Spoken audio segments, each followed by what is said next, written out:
Hey everybody, let's hone our shading skills. This video is all about value and how to get better at it. Welcome to the Art Project. If you're new here, please hit the subscribe button. If you enjoyed this video, please give it a thumbs up. Leave a comment down below and let me know what you think and if you tried it or what you would do differently. So for this particular project, I made a 1/2 inch border all the way around the paper. I'm using a 4H pen. It's a 4H pencil. It's a layout pencil. It's got a very light line, which is probably why you can't see the C that I am laying out right now. But now I'm going to go over it with a 2B pencil, which is much softer. And then I'm going to draw some random lines through it. I did about 5 lines going across and about 4 lines going up. This gave me a whole bunch of sections. I'm not exactly sure how many. I then went through and I put a circle in the bottom of each section. Everything that makes a section, anything that's a totally enclosed line, I made a totally enclosed shape, I made a little circle notation very lightly. I then began to shade it in all the way around the outside, as black as I can, around the outside of each section. I shaded in as dark as my 2B pencil will allow me. Now you can use a regular number 2 pencil. That'll work just fine for this. I still get pretty great results from that.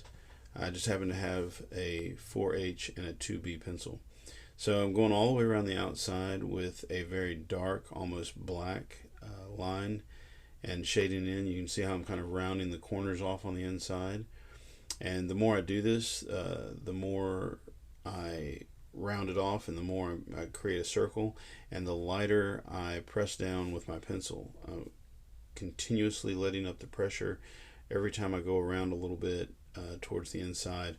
I'm trying to make it really small and fine at the bottom and then a lot thicker at the top, and just kind of making this value gradation that is a subtle change from dark to light, almost imperceptible. Starting with really dark, like I said, around the edges, and getting lighter as it goes towards that circle that I drew at the bottom. And when you get real close, you might be able to see the circle, but I try to draw it so light that you wouldn't really be able to see it very well.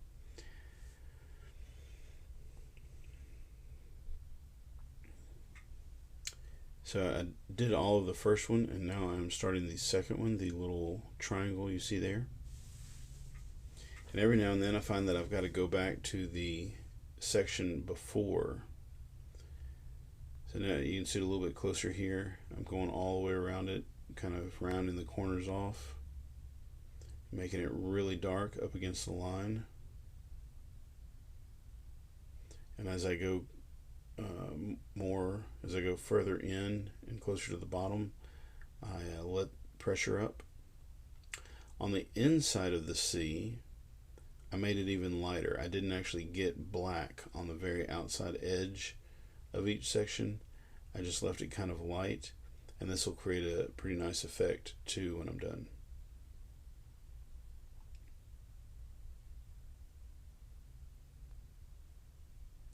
I then got a blending stump. That's what I'm holding in my hand now. It's basically just a very tightly rolled piece of paper. You can buy them at Hobby Lobby or just about any arts and crafts store. It's for blending pencil, and it comes in really handy. You don't want to get the oils from your fingers into your paper, so I discourage students to use their finger to smear, but a blending stump or a piece of tissue or paper towel usually works really well. Make sure it's not a Kleenex that has any kind of lotion or anything in it, because that'll mess up your drawing too. So again, I did all of the sections on the outside from black to white, sort of a value scale, but a value gradation, so that's a really subtle change. And on the inside, on the inside of the C, I didn't go from black to white. I went from sort of a light or medium gray to white. And every time the highlight is towards the very bottom of the section, no matter what shape it is.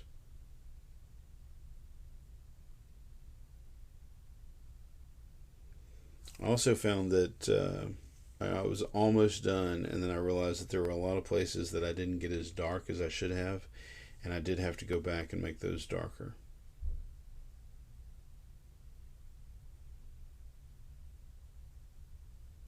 So outside of the block letter, black to white. Inside the block letter, light gray or medium gray to white.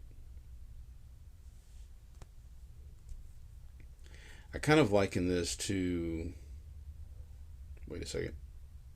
3, go. Give us the bottom thumbs up. And don't forget to subscribe.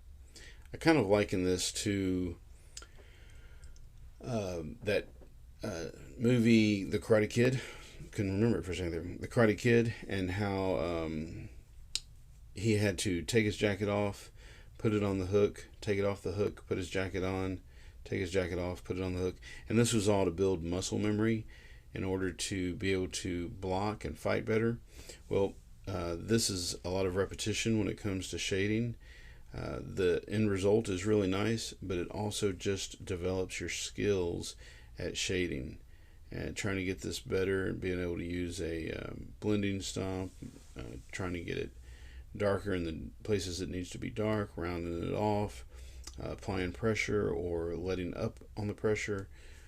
Just a lot of things that you can learn from doing this from beginning to end, as well as what value actually does in a work of art and how much impact that it actually has. I forgot to mention that at the end of this video, I give a little snippet of another method for doing this project. It's a little bit simpler. It's not quite as advanced as this method. So I'll show you that at the end. Stick around.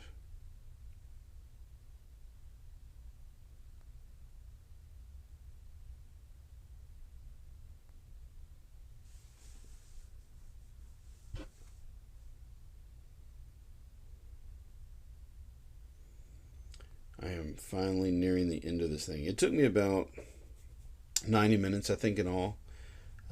So I would expect it to take about 2 or 3 class periods if you work on it diligently.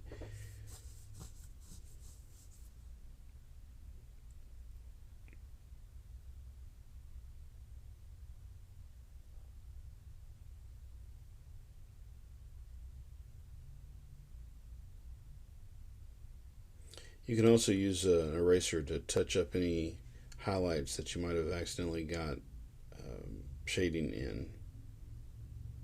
It's really hard to do the small ones because it's hard to not make it so dark. And this, my friends, is the end of this particular piece. Not the end of the video, but the end of this particular piece. So check it out. I think it turned out pretty neat. I'm pleased with it.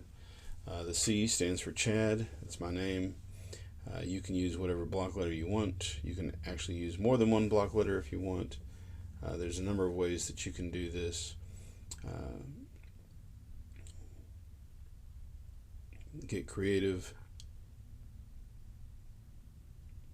So I think it looks sort of like pressed, quilted steel or aluminum like you'd see on the back of a 18-wheeler. That's it.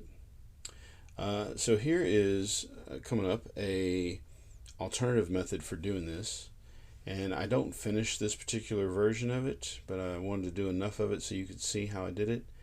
I basically started black on one end of the shape and got lighter and lighter and lighter as I went to the other side, and then I changed directions and got darker. Started out really dark on that light side that matches the light side of the one I just did, and got lighter as I went to the other side. And I tried to move this around, you know, like it's not all going up and down.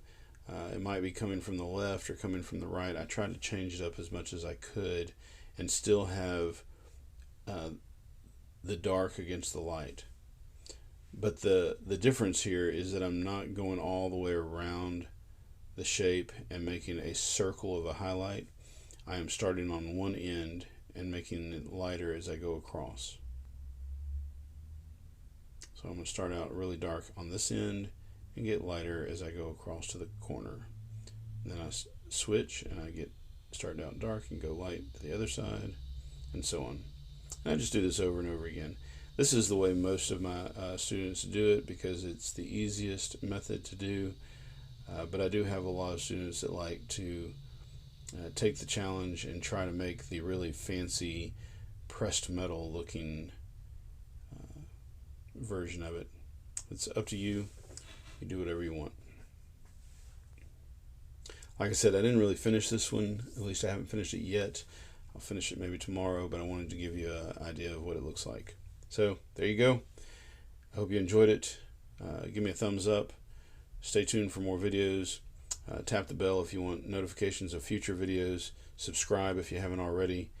Go make some art.